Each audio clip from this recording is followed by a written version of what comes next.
Hello, I'm going to show you some tips and tricks when using this resource as a student in Google Slides or PowerPoint. You might have different questions or shapes than me, but that's okay. This is just an example to show you how things work. The shapes are over here on your left. You can change the size of your screen by using this magnifying glass up here, by using the little arrow next to it and choosing your size, or pulling up and down on this bar down below.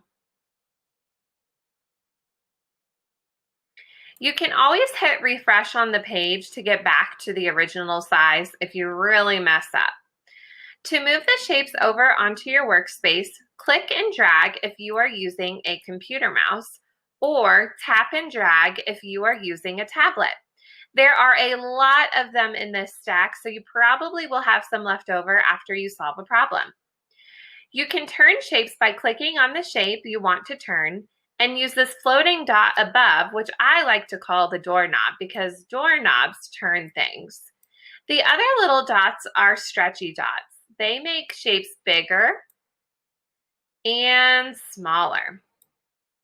If you make a small mistake, you can use the undo and redo buttons up here on the top. If you make a really big mistake, click on the shape that you don't like, then hit delete on your keyboard. If you're using a tablet, still click on the shape you don't like, tap on it again, and then down below hit the word delete.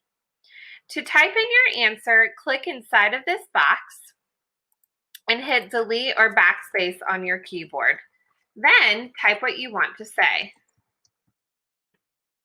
When you're all finished with this question, you will see the baby slides on the side or down below. Click on the next slide and try the next challenge. I hope this helped. Good luck and have fun.